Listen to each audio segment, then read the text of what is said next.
Hello, YouTube divers. This is Water Dive 122, and I want to welcome you all to another episode of Magic Metal Mondays.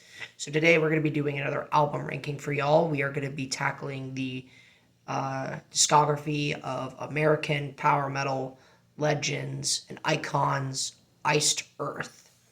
So Iced Earth is a band that has been on my radar for a couple months now.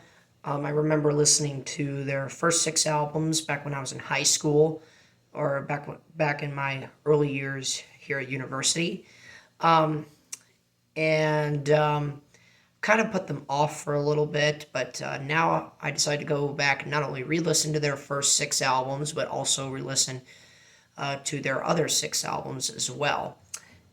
Basically, their whole entire discography. They have 12 studio albums overall, and we're going to get right into it.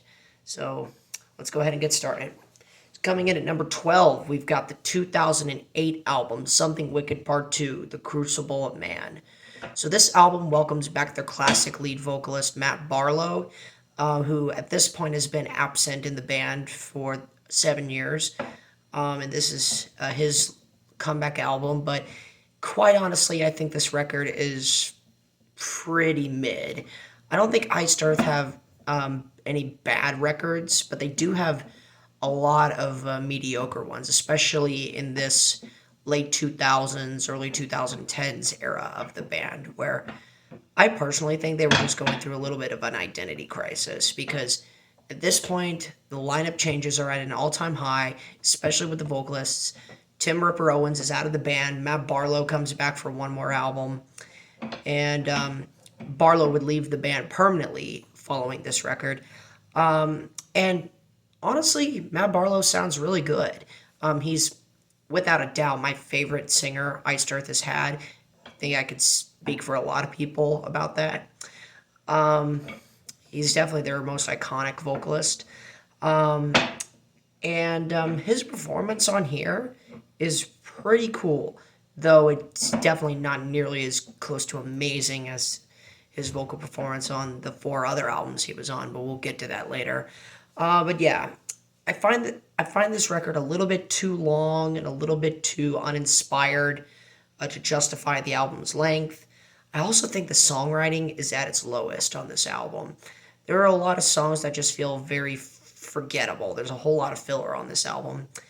But there are some good tracks on here. You have Something Wicked Part 3, which is cool. Behold the Wicked Child's a banger. Come What May is a cool epic of theirs. Sacrificial Kingdoms is alright. Minions of the Watch is pretty cool. The Revealing is a nice little punchy short number. Our Harbinger of Fate might honestly have one of my favorite Matt Barlow vocal performances, or at least since the classic era. Probably his best vocal performance on this album, on the heavier songs. But then my favorite song on the album has to go to the ballad A Gift or a Curse. One thing that I love about Matt Barlow's vocals is how tender they can be at times and how just really dramatic and theatrical they can be. And it's songs like A Gift or a Curse where, in my opinion, that's at it's on full display. I absolutely love this song. But yeah, overall, The Crucible of Man is a pretty mid album. I don't think I'll be returning to this one anytime soon. So, with that said, The Crucible of Man comes in here at number 12. Number 11, we have Plagues of Babylon from 2014. This is the second album to feature their current vocalist, Stu Block. I say current, but I should also say most recent because Iced Earth is on indefinite hiatus at this point after their mastermind and founding guitar player John Schaefer had his run-ins at the Capitol riot. If you know, you know. I'm not going to go into detail about that, but yeah. But anyways, enough about that. Plagues of Babylon is without question the weakest of the three albums that features Stu Block on the vocals. And it's not. It doesn't have anything to do with Stu's vocal performance as a whole. He gives out a really good vocal performance across this entire thing. My complaints with this album are very similar to The Crucible of Man. I think the songwriting is kind of on the downside a little bit. especially in the second half of the record. The album is also very disjointed. Half of the album is pretty good. The other half is not so good. But needless to say, there are some great tracks on here. You have the title track, which is a fantastic little mini epic. The Culling's a nice heavy song. Among the Living Dead, speaking of heavy tracks, is one of the band's heaviest and weirdest songs. Then you have The End, which is a nice little long ballad. I think it's cool, though I will say Stu Block is not really the best when it comes to singing ballads. I think Matt Barlow is a better option there. Parasite is another pretty wonky song. Highwayman is a nice little laid back rocker. And then my favorite song on the album has to go to Democide. Democide is one of the best tracks from the Stu Block era of Iced Earth, if I'm being totally honest. It's just, wow. It's amazing. It definitely calls back to a lot of their late 90s material as well. Like, I can easily see this song being kind of like a bonus track off of Burn Offerings or The Dark Saga, if I'm being totally honest, or maybe even Horror Show. But yeah, overall, Plagues of Babylon, another pretty mid album. Let's move on. So number 10, this one might be controversial. I got their self-titled debut album from 1990.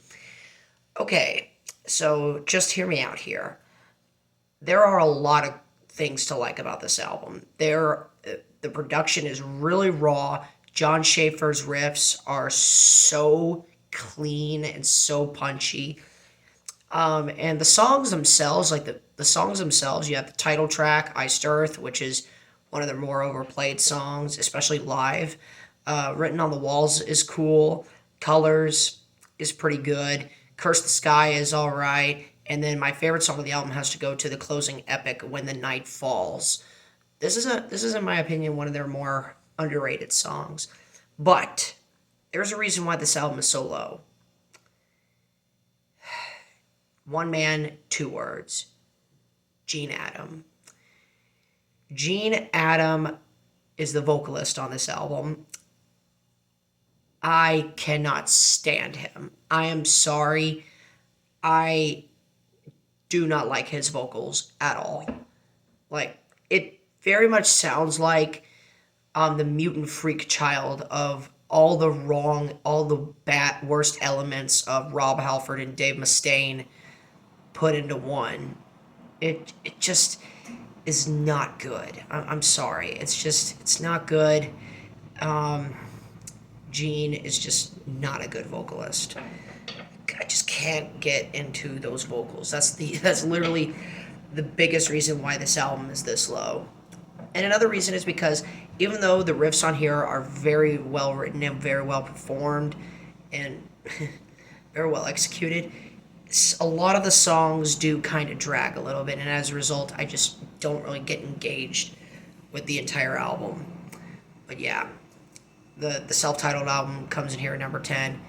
If they just had like John Greeley, who would appear on their next album on the vocals instead of Gene Adam, this album probably would have been a lot higher in my opinion. But as it stands, it comes in here at number 10. Sorry. Alright, now we are moving on to the next album. At number 9, we've got Something Wicked Part 1, Framing Armageddon from 2007. So this is the first album of the Something Wicked duology, and this is the final album to feature Tim Ripper Owens on the vocals. Now, Tim Ripper Owens has worked with a lot of different groups over the years. He's worked with Avantasia, he's worked with Judas Priest, he's worked with Yngwie Malmsteen, and he sang on 2 Iced Earth albums.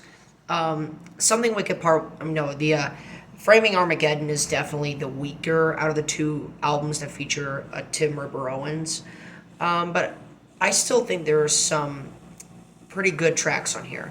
Parts 1 and 2 of Something Wicked are pretty cool.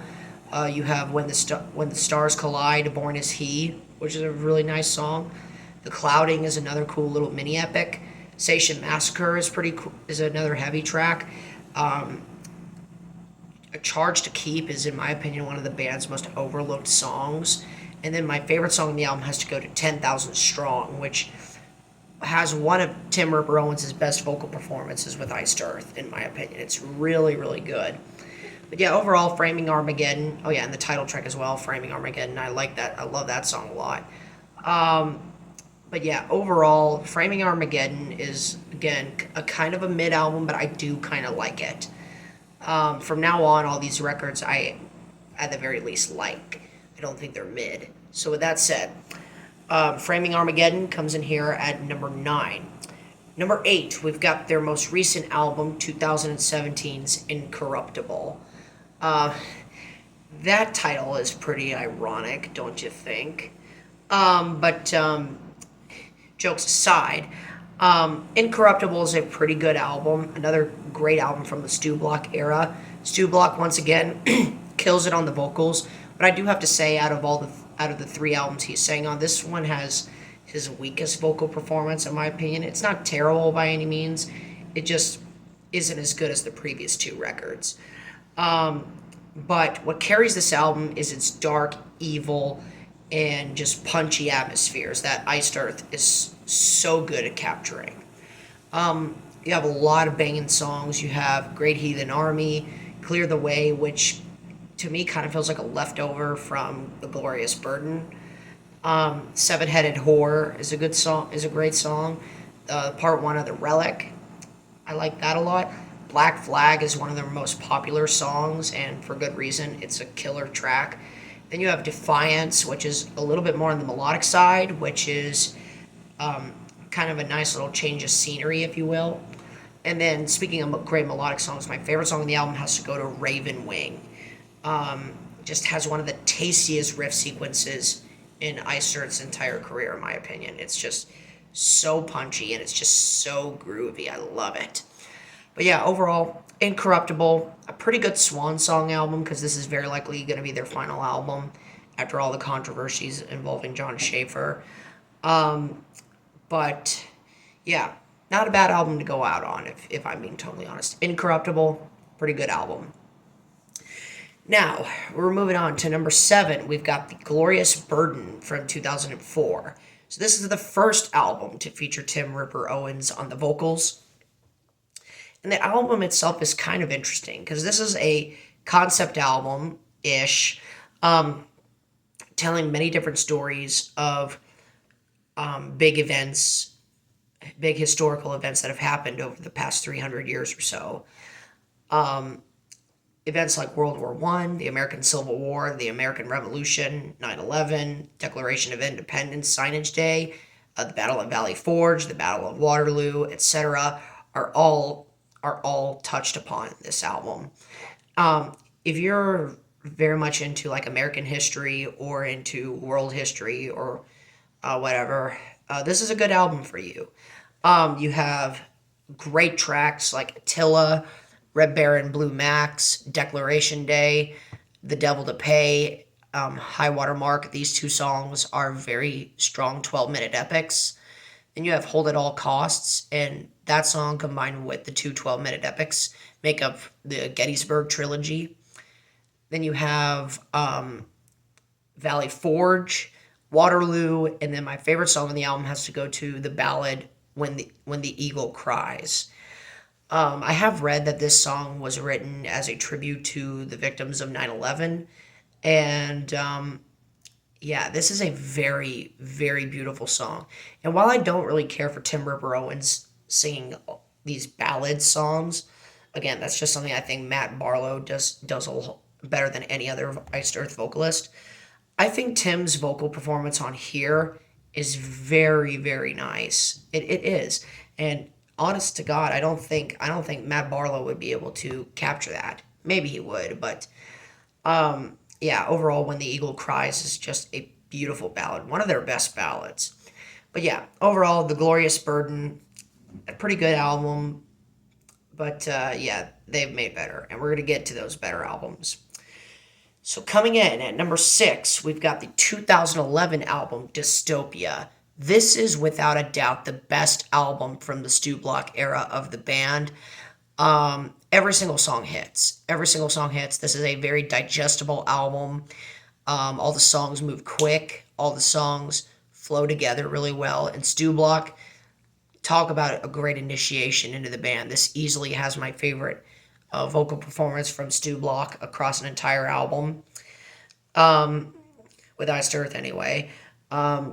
There's a lot of standout tracks on here. You have Anthem, Days of Rage, which calls back to some of their classic material, End of Innocence, a pretty good ballad, Tragedy and Triumph, Equilibrium, Dark City, Five, and then my favorite song has to go to the opening title track, Dystopia. This honestly might be my favorite song from the Stu Block era. It's between this and Ravenwing from Incorruptible. But yeah, the Dystopia title track is just fantastic, and those riffs, chef's kiss, so good. But yeah, overall, Dystopia, very, very good album, and their best album since Horror Show, in my opinion. Very, very strong. All right, so now we get into the top 5, and these are all the classic Iced Earth albums, all the essential Iced Earth albums that any power metal fan should consider digging themselves into. So number 5, we've got Night of the Storm Rider from 1991. This is the band's sophomore studio album, and in my opinion, this is their breakout album. I've heard a lot of power metal fans talk a lot, praise this album highly, and for good reason. A lot of their standout tracks on here. There's a lot of their standout tracks are on here. You have The Path I Choose, Angel's Holocaust, Storm Rider, Mystical End, Desert Rain, and then my favorite song on the album has to go to the 9-minute epic, Travel in Stygian. This is one of the band's best epic songs, and one of their best songs overall. Now, I will say, I don't really care for John Greeley's vocal performance on here, but compared to whatever the heck Gene Adam was on the previous album, I'll definitely take it.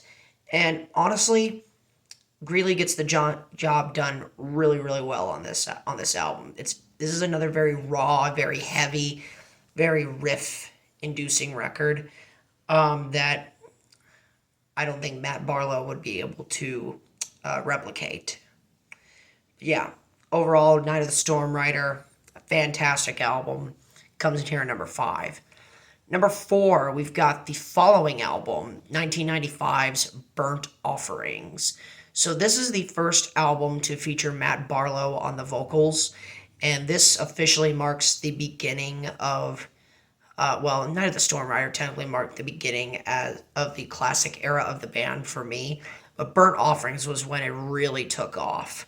Matt's vocal presence just gives this album such a dark, aggressive, mean, yet haunting, melodic, and beautiful sound, all mixed into one.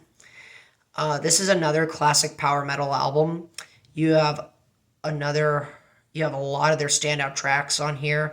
The title track, Burnt Offerings, Burning Oasis, Creator's Failure, Brainwashed, Diary, and then, of course, my favorite song on the album, you know what it is. It's the 16.5-minute magnum opus, Dante's Inferno. Come on. How in the world can I not talk about this album without mentioning Dante's Inferno? This is one of the greatest power metal epic songs you will ever hear. So many amazing parts, so many amazing riffs, so many moments of just dark and evil, haunting atmospheres. It is a literal journey through hell, and I am all here for it. But yeah, overall, Burnt Offerings is a fantastic album, and it's another classic. What more do you want me to say? It's an excellent album. So with that said, Burnt Offerings comes in here at number 4. Number 3, we've got Horror Show from 2001. So a lot of people consider this record to be the weakest out of the first 6 albums. And originally I thought it was kind of on the weaker side, but re-listening to it again, this album slaps. There's all of the songs rather on here tell stories of different famous horror themed characters, blending in classic horror media and real life horror as well. Hence the album's name, Horror Show. You have Wolf, Jack, Dracula, Damien, the instrumental track Transylvania, Jekyll and Hyde, Frankenstein, the Phantom Opera Ghost, which is another one of their best epic songs, and then the ballad on here, Ghost of Freedom. This is, in my opinion, my favorite Iced Earth ballad, if I'm being totally honest. I love Matt Barlow's vocal performance on here. I love those horrifying atmospheres. Nobody does Iced Earth ballads better than Matt Barlow. I'm sorry, but yeah. Overall, Horror Show has definitely grown on me. I love this album. So yeah, Horror Show comes in here at number 3. Okay, so now we're getting closer to the end, people. Oh my goodness. So coming in at number 2, we have the 1996 album, The Dark Saga. So this is probably the only album from Iced Earth that really got into those softer and more atmospheric and lush territory while also retaining the darkness and the evilness and the sinister vibes of the previous albums. There are so many amazing songs on the Dark Saga. You have the title track, Violate, which is pretty much a thrash metal song. I could easily see a band like Slayer cover this song. Vengeance is Mine, Depths of Hell, Slave to the Dark, Question of Heaven, another one of their best ballads and one of their best epic songs, all in one. Speaking of amazing ballads, I Died for You is just so gorgeous. I love that song so much. But then my favorite song on the album has to go to The Hunter. This has always been one of my favorite Iced Earth songs, and it also contains a lot of the most infectious and juiciest riffs from Jon Schaffer and company. But yeah, The Hunter is an absolute masterpiece of a song. It'll always be one of my favorite Iced Earth songs.